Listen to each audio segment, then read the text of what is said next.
I have an announcement to make. I'm an idiot. I'm a dummy. I was very unlucky when I was thinking. Hi, I'm Borkon. Glad to have you here. Welcome back. And as you can see, I'm kidnapping a villager, and even though, as you can see, I'm passing by my villager trading hall with the villager breeder, I'm not taking villagers from there because, well, I didn't want to punch holes in the walls, and there's still a few villagers left in that village, so I'm taking a new one. And yes, he is going into a new villager breeder because we are finally building the mob switch. I just streamed like I always do after episodes come out, and in that stream we designed a, well, I want to call it a mob switch, but it's basically just a zombification chamber, because the first mob switch that I'm gonna be making is not an overworld mob switch. I'm actually more interested in a nether mob switch because I want to do some netherite mining. And yes, it's a long-term goal I have to have a netherite beacon, and for that I want to build a massive tunnel bore and just go nuts in the nether. So I want a nether mob switch first. But of course this breeder and zombifier that we can see in front of us now will also be reused for a mob switch in the overworld, and the overworld mob switch will be placed around there. But first we're working on this one, and we need to get the villager into here. I already have one, that I did on the stream, but the second one I didn't have time on the stream, so we're doing that now. And yes, rather than using some rails, putting the villager in the minecart, I'm just lifting him up with pistons and putting blocks under him. And I guess we have to move a little bit in this direction, yeah. Oh no, come on. It was so close. Can I remove it now? Yep. Yeah, this is a relatively painful process, but it's straightforward. It just takes a lot of time to do. Alright, we're gonna be lifting him up from here, I guess. Yeah, that works fine. Awesome, let me get my pistons and get to lifting. We give it another piston here.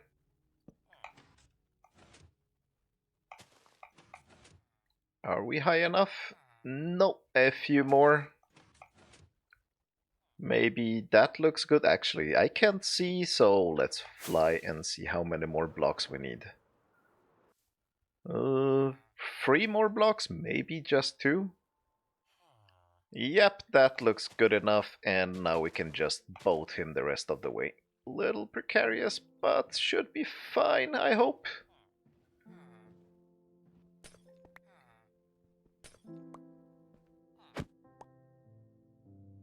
Perfect! Now I have a villager breeder. They seem to both be farmers, which is kinda weird, but I'm not gonna complain. Maybe 2 farmers will be faster than 1 farmer. Who knows? Perfect! So, we have a villager breeder. I will now AFK here for, well, I think I calculated that I need about 20 hours.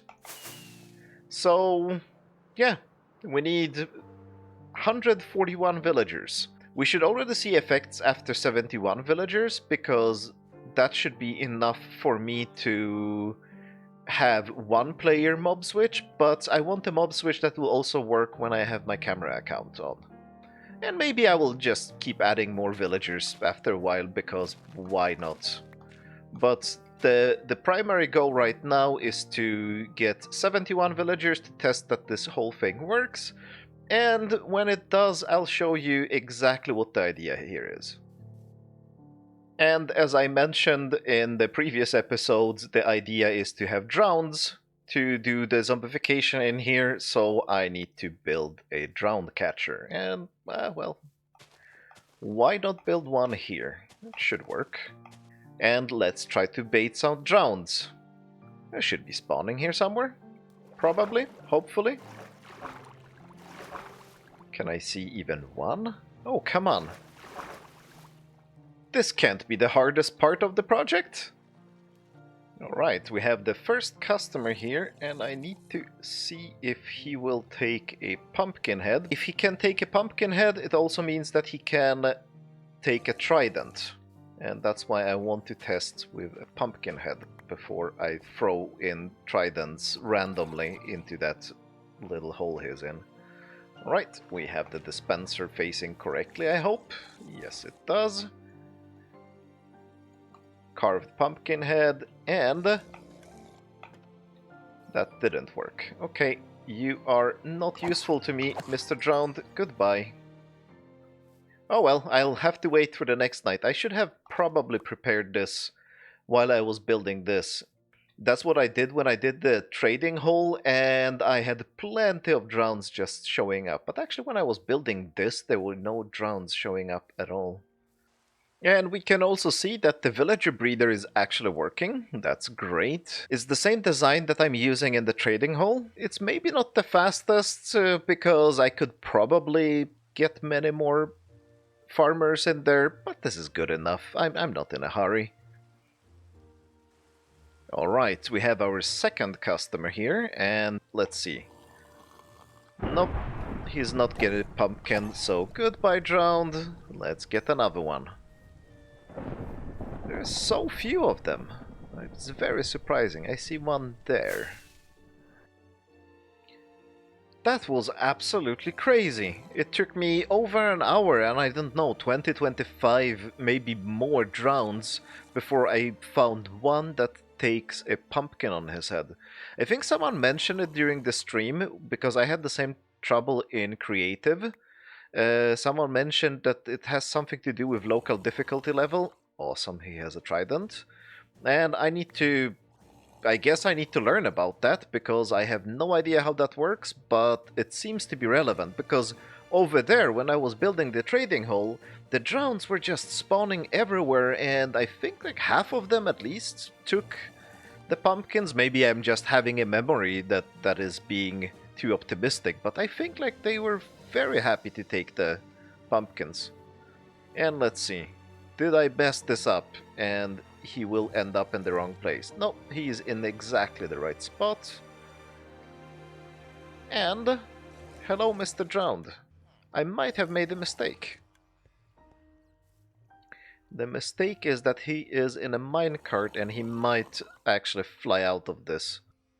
Maybe. Okay, let's risk it, because I have to get him out of the minecart. Yeah, of course that happens, because me and minecarts are not friends. Hello, Mr. Drowned. I gave you a trident, please don't kill me with the he should actually survive. It's always this trouble.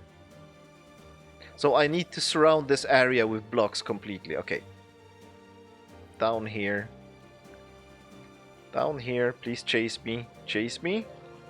Yes, I am here. Throw tridents at me. Oh well, at least he will want despawn. I'll catch him. Okay, I caught him. Second attempt. Ouch. Well, he knows how to use that trident. Like, I have surrounded everything with dirt blocks, so maybe we will be lucky. Oh, now I can't reach it. Let's just... Oh, come on, don't kill me. Okay, we have a drowned. I can now actually remove these. Because as you've noticed, I cleaned up the temporary blocks before I was actually done with the whole job. Which is something I always do, and I always regret it. And now I didn't clean them up, and I didn't regret it. That's how it works. And we can hide him so he doesn't disturb me. And block replaced, everything is fine. Perfect. Now I can clean this up, and we should be fine.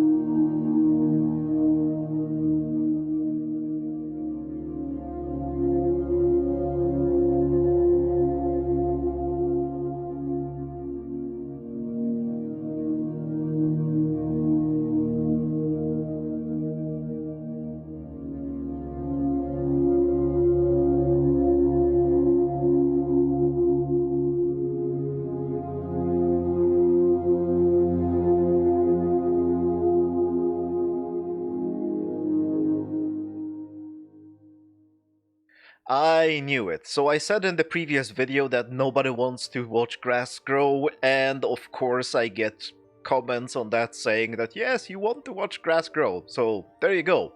Some grass growing. This should cover us for the next few months of needing to watch grass grow. But yeah, this needed grassifying. I don't want to keep forgetting that I need to grassify, especially I should probably do it before I build a building or some contraption. It doesn't really matter in this case. It went fine because there was no nooks and crannies where the mycelium could hide. And also, I've been quite AFK here. Many hours. And as you can see with all the glitches, I think there are very many villagers in this corner. That's why these ones are bouncing away so hard. And I don't know, maybe we are getting cramming. I don't know how to check that. But anyway, I need to get to working with these guys now. And I'll show you how this is supposed to work. Let's get a stack of emeralds. I have already done a few, but I'm just gonna demonstrate how this is supposed to work. Let me start carefully. I normally don't need to press this button, but I had to do it for the first villager just to trigger the system. As you can see, the villager picked up the workstation. I can trade with him. Just bricks, so I lock the trades. And now I open the ground, so the zombification can start. And now, as soon as he got zombified... Oh! There is a bug in the system. I think they've been cramming so much they are taking damage and they are immediately being zombified.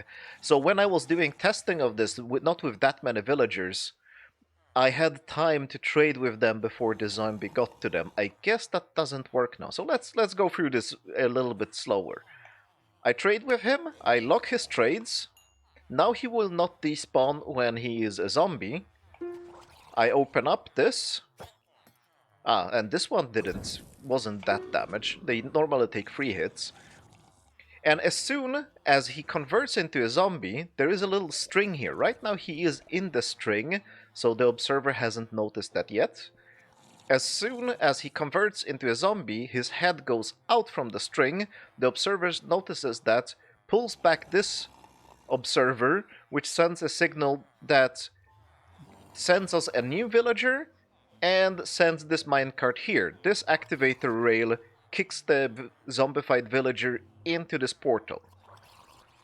So we can see I can trade with him. Let's see this again in action. Yeah, he's being zombified immediately. And the next one is already here. So if they weren't damaged, I guess they're damaged, so I can't really do this as efficiently as I was doing it in testing. This is good enough. Sometimes it takes a while for them to pick up the workstation, so I have to have this mechanism that disables the drowned.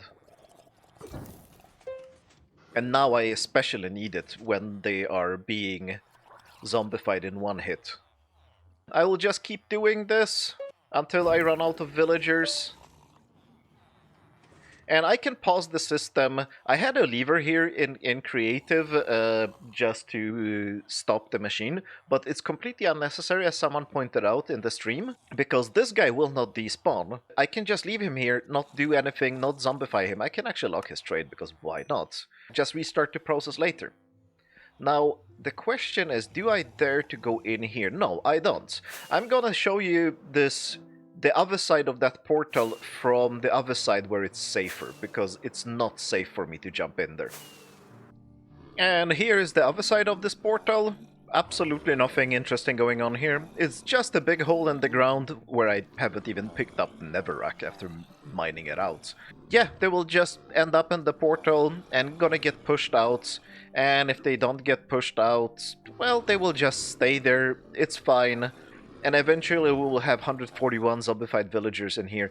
If I ever need to expand this, this might get a little bit awkward, so maybe I should have made this a little bit bigger, but I think we'll be fine. Below this, and on the overworld side, there is a chunk loader. So the idea with this is, if I ever need to turn off mob spawning in the nether, I will just enable the chunk loader, and this area should load. And the zombified villagers should be taking up the mob cap and nothing should spawn. And let's just test it that it works. As you can see, I'm at Y level 400, almost 500 now, or over 500 now, so I shouldn't be in range of anything, so there should be no mobs unless the mob switch is working. And yeah, we see that we have 7, so the mob switch is working. Now I just need to repeat the zombification 135 times and fix up the chunk loader so that it has an on-off switch, because right now it's permanently on, and it's not a switch unless it actually has a switch. So the chunk loader should be just below here. I need to figure out the exact coordinates, dig down, and make an on-off button, and I think I'll do it before I continue zombifying these guys. Well, I guess we found a bug with the mob switch. That's not good at all, because this guy has now stolen our minecart. Yeah, the entire chunk loader is broken. This is not good. I will have to redesign my chunk loaders then. This is the same portal for the chunk loader, but as you can see, everything is gone and there is a lot more space in here now. And this is because I have now spent more than a day redesigning the chunk loader, trying something new, trying a few different ideas. I still want to do minecarts because I am stubborn that way, and I wanted to figure out a way to figure out the minecarts. The problem is that overworld portals can spawn zombified piglins in them, and the zombified piglin can then jump into the minecart and be picked up, but because the zombified piglin is in the minecart can no longer pass through the portal. So there needs to be a different kind of minecart that you're sending through the portal, like a minecart with hopper, a minecart with chest, or a minecart with a furnace. The problem is that I can no longer use the cactus to break them down, because if you ever broken down a minecart with hopper, you know that it breaks down into a minecart item and a hopper item, and not the minecart with hopper. Now, I could solve that by having an autocrafter on the other side, or on both sides, that would be crafting the minecarts, but I kinda want a system that is generic and works without people having autocrafting in the world. So I decided for a different system that I spent a lot of time designing, and it's absolutely over-engineered. I don't recommend anyone to use it, or maybe it's a great system, I don't know, but it's a little bit nuts. So let me build it and you'll see how crazy it is. And here it is in its over-engineered glory, the new chunk loader. The design decision here was that I still wanted to use minecarts because I just like that mechanic and I don't want to shoot items through the portal. Gnembon has actually made a machine where he's pushing the items through the portal rather than shooting them with a dropper, which does make sense because then you have much more control over their trajectory and then you probably wouldn't need any hopper minecarts under the portal frame, but I still wanted to try to make the minecarts work. The idea here is we don't want zombified piglins to jump into the minecart and stop it. So we need to use a different kind of minecart, and I decided to make the furnace minecart useful. This is the first legitimate use of furnace minecarts. Now I bet there have been some other legitimate uses of furnace minecarts, but this is mine. I'm using furnace minecarts because I wanted to use furnace minecarts for something, and this is something, therefore we must use furnace minecarts. Or something. Anyway, these are furnace minecarts, and they go through the portal. Now, the problem we have with this, something I actually didn't realize when I started thinking about this, but of course people on my Discord just shouted at me that I was stupid, and it is that if we break down a minecart that isn't just a minecart but contains something like a furnace or a hopper or a chest, they will return in item form. And I didn't want to make autocrafters, because then this machine wouldn't be useful to anybody other than someone who has enabled autocrafting on their server. So that wouldn't be a useful machine, and I want a general purpose machine that others could use if they wanted to. I'm actually gonna make a guide for this, and I'm gonna call it Unnecessarily Complex Chunk Loader. It's complex, but it actually does work. So I'm using furnace minecarts, and we need a way to delay the furnace minecarts for 15 seconds, because there needs to be a 15-second delay between an entity entering portal and entering another portal again. So these furnace minecarts have to wait for 15 seconds. So we have 2 minecarts on this side, there are 2 minecarts on the other side. The other side is pretty much exactly the same as this one, except it doesn't have a clock, it has a much simpler mechanism for releasing the minecarts. Once every 12 seconds, because I wanted to have some margin, one of these furnace minecarts drops down because this fence gate opens up for a very short period of time. Long enough to just let one of the minecarts through, but not both. And then it goes through the portal, and then there is a return station on the other side, which is pretty much like this one, except much simpler. Let's turn it on and see what happens.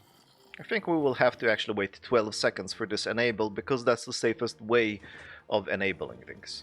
And it went through, and we should see a minecart back, and boing. And this is a pretty cool mechanism. So this is something Boyan on my Discord shown me. It's part of a different system that they haven't published yet, but there has been a video published about this one. And what it does is a minecarts come through, it gets bounced up, it flies up through these scaffoldings, and scaffoldings are interesting because they don't collide with stuff from below, so things can fly up through them, but then when they're coming down, they land on whatever is on top there. And on top there we just have rails that redirect the minecarts to this minecart storage here.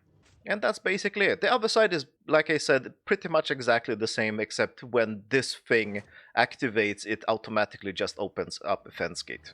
Now, I'm gonna get back to doing what I was trying to do 2 days ago, which is to actually add a switch to my mob switch, because we need that now. Let's get that done. And that was simple enough. Just press this here. We do the same thing with the wall that I did over there. And by the way, yes, that chunk loader also needs to be upgraded to the new version. I haven't done that yet, but I'll get to it between episodes. And now you can see the beam has turned red, and that indicates that the mob switch is on for the nether. So here's the wall as usual, an observer looking at the bottom block of the wall. And when this observer activates, it just pushes this redstone block in front of this repeater, which powers this block, which disables the clock. Simple enough. But as you can see, this is not connected to the beacon at all. Because for the beacon, I went for a slightly different system, which I think is much better. And that is that when a minecart comes back from the nether and goes onto this detector rail, we get a signal from it.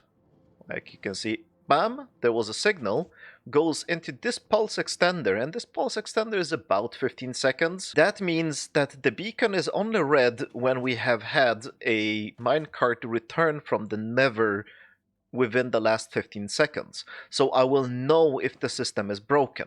The one I have in my base just turns on the beacon even when the system is actually not working. So now I have actually a very good clear indication that my chunk loader is actually loading the chunks. I think this is a much better solution. It's much more foolproof because I'm not being fooled by a signal that says that something is on when it's not on. For all I know, my chunk loader in my base is right now sitting right there with a stupid zombified piglin in a minecart, which actually I should go and check.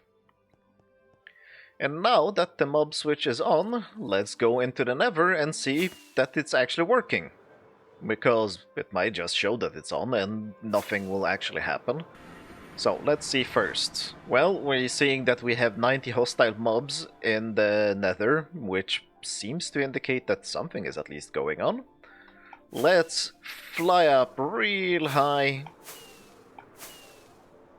We are out of range of everything. We are 500 blocks up. Let's see, we still have 90 mobs. Awesome. Let's just fly away from here. Just to make sure that I am not loading the mob switch with my body. And yeah, it's still on. It's still on. Nothing should be loading anything. And yay! We've got a fully working mob switch. Actually, I should try to disable it as well, just to make sure that it's not on when I don't want it on, because that would be silly. Turn it off. It should turn green in 15 seconds. Actually, let's just go back to the base. I think I should be able to see it from here. I can still see it. Can I still see it? Yeah. And maybe this far? No, I can't see it. Oh, that's unfortunate. Oh, it's still on. Ah, there, it turned green. Let's go to the nether and see that things are not mob switched. I am still loading the zombified villagers, but that should be fine. As soon as I get away from this area, we should see the mob cap go down to 0. What's going on? Am I still... Oh, there we go. Now the mob switch is off. And now normal mobs can spawn. This has quite a huge range. Uh-oh. Very big uh-oh. I have an announcement to make. I'm an idiot. I'm a dummy. I was very unlucky when I was thinking. And other such statements. See that up there?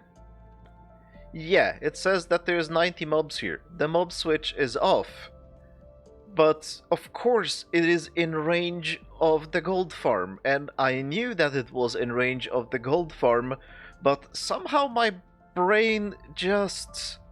I cannot even explain what happened to my brain because it was completely idiotic. It was stupid. What was I thinking? So what happened is that I knew that things would be in range of the pit of the zombified villagers. And I thought, oh, it's fine. It's gonna be maybe too close to my nether hub. Well, it's a hub, it's just a crossroads. But I thought, well, the chunk loader only loads 3 chunks around the mob switch, so it should be fine. Except...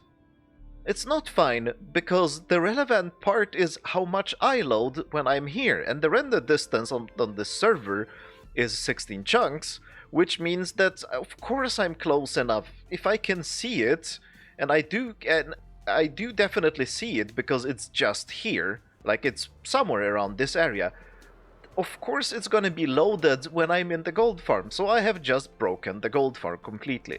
The good news is that even though if I fly up to the gas farm right here, we can see that the mob cap is still at 90, which means that the gas farm does not work. If I fly to this place here, it's 0, so it's fine. I can re-enable the gas farm by just moving the AFK spot. So I can salvage this. Of course, the Hoglin farm is dead, but I don't care about it anyway because I have other sources of food, so this is fine. I can disable it or remove it or just leave it like this and it can be broken. But while the gas farm is fixable, the gold farm isn't. There is nothing I can do to re-enable this while it's still here. So I have to either move the mob switch or I have to move the gold farm. And I have decided, yeah, we are fixing the gold farm. It's probably gonna happen in the next episode, because as you can see, my tools are broken. I need to fix them. I guess I can temporarily use the drowned farm or the with a skeleton farm to fix my tools. But that's just a temporary solution. I definitely need the gold farm. And I have wanted a better gold farm for quite a while now, so I guess this is a very good motivation for me to design and fix and build a new gold farm. Maybe not next episode, maybe I'll have to spend even more time designing it, but yeah. But with this very, very unlucky thinking moment. We're out of time for today. I'll be streaming after this episode comes out, so it's Friday at 8 o'clock in the evening Central European Time, 7 o'clock in the evening UTC. It will be twitch.tv/Borkon_live. I'll probably, maybe we'll be designing a gold farm. We'll see. I hope to see you there, and if not, I'll see you in the next episode. Thanks for watching. Bye.